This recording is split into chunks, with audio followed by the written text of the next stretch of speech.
Frontline Updates, where we delve deep into military strategies and updates from conflict zones. Today, we're discussing the progress of the ongoing special military operation as of April 12, 2025. I'm your host, Sherifa Mohammed, MGT. I'm Colonel A.C. Ogintoya, an infantry officer. Strategic strikes. Russian forces conducted a missile strike targeting Ukrainian military-industrial complex facilities involved in drone production, achieving all intended objectives. Additionally, Russian operational tactical aviation, drones, and artillery targeted Ukrainian military infrastructure and concentrations of forces across 139 districts. Welcome to Frontline Updates, your trusted source for the latest developments on security and defense operations involving military forces. I'm your host, and today we have an exclusive interview with Colonel A.C. Ogintoya, who will provide insights into the progress of the special military operation as of April 12, 2025. Colonel Ogintoya, thank you for joining us. Thank you for having me. It's always important to provide a clear picture of our ongoing operations. Let's start with the major developments. What were the key actions carried out by Russian forces over the past 24 hours? The operation continues with steady momentum. Our forces remain active across all major fronts. Over the past 24 hours, we've made gains in both territory and strategic positioning, while inflicting substantial losses on Ukrainian formations. Operations spanned from Sumy and Kharkov to Donetsk, Dnipropetrovsk, Zaporizhia, and Kherson.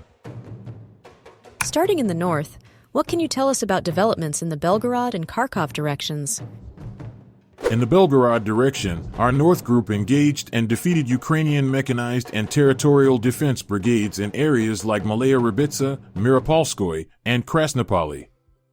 In Kharkov, we struck Ukrainian mechanized and motorized infantry formations near Kazakia Lopan and Volchansk. Altogether, these actions resulted in Ukrainian losses of around 75 personnel, with additional destruction of vehicles and artillery. And how did the West Group of forces perform? The West Group made significant progress. We improved our position along the front by engaging mechanized and mountain assault brigades, as well as territorial units. Key areas of engagement included Kupiansk, Rakovka, and Yampol, spanning Kharkov, Donetsk, and Luhansk regions.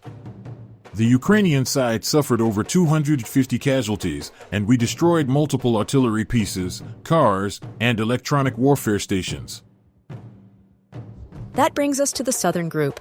There were reports of clashes with Ukrainian special forces? That's correct. The Southern Group improved its tactical posture and engaged a broad spectrum of Ukrainian forces, including mechanized, artillery, National Guard, and notably, the Special Forces Unit Azov. These actions occurred in Donetsk, around settlements like Chasov Yar, Verkhnekamenskoye, and Slavyansk. Ukrainian losses exceeded 310 personnel, along with M113 armored carriers and other combat vehicles.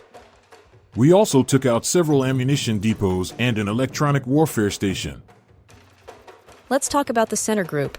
What happened there? The Center Group executed a large-scale engagement, defeating multiple Ukrainian units, mechanized, Marine, and National Guard elements, including drone system brigades. This took place in places like Kotlyarovka, Bogdanovka, and Krasnoarmysk. We estimate the Ukrainian losses in this sector to be around 440 personnel. Of note, we destroyed advanced Western-made artillery including the American Paladin and the French Caesar systems. And on the Eastern Front, are your forces continuing their advance? The East Group of forces advanced along the front lines, engaging Ukrainian mechanized, tank, and airborne assault brigades in the Donetsk and Zaporizhia regions. The enemy lost up to 150 servicemen, along with a tank, several vehicles, and field artillery pieces. Notably, we destroyed a Rada RPS-42 multifunctional radar station made in Israel, further crippling their electronic warfare capabilities. Let's talk about the DNEPR group of forces. What's the latest from their operations? The Dnipro Group secured more advantageous positions in Zaporizhia and Kherson. We defeated mountain assault and territorial defense brigades near settlements like Novodanilovka and Antonovka. The Ukrainian side lost around 60 personnel, several vehicles, and critical electronic warfare systems. We also destroyed a military technical depot, which further degrades their supply chain.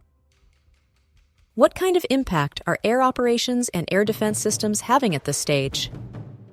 Our air defense systems continue to perform effectively. In the past 24 hours, we successfully intercepted and shot down 12 U.S.-made HIMARS multiple launch rockets, 2 French-made hammer-guided aerial bombs, and 66 aircraft-type unmanned aerial vehicles. This demonstrates our ability to neutralize enemy aerial threats and maintain operational security across multiple fronts. Let's shift focus to the Kursk region. What is the latest update from that front? The North Group of forces remains actively engaged in repelling Ukrainian forces attempting to push into the Kursk region. Our units successfully countered and defeated multiple enemy brigades, including tank, mechanized, airborne assault, and marine units. The fighting took place across several settlements, with Ukrainian forces suffering heavy losses in manpower and equipment. Our forces also repelled 3 enemy counterattacks, preventing any meaningful advance by Ukrainian troops. What kind of losses have Ukrainian forces sustained in the Kursk region over the past day? In the Kursk direction alone, Ukrainian forces have lost over 73,800 personnel, along with hundreds of tanks, infantry vehicles, and artillery units. We've also neutralized numerous high-value assets, including HIMARS systems, anti-aircraft missile launchers, electronic warfare stations, and even specialized engineering vehicles. Colonel, thank you for providing such a detailed briefing on the current military situation. Your insights are invaluable to our understanding of the conflict's dynamics. And thank you to our listeners for tuning in. Join us next time as we continue to provide up-to-date coverage on global military affairs. Stay with us for more updates and expert analyses on global defense and security issues. Stay informed, stay secure. Thank you for the opportunity to provide this briefing. Our forces remain disciplined and focused. We are executing with precision across multiple axes, steadily eroding the enemy's capability to wage sustained warfare. Each day brings new tactical advantages, and our objectives remain firmly within reach. The operation continues as planned.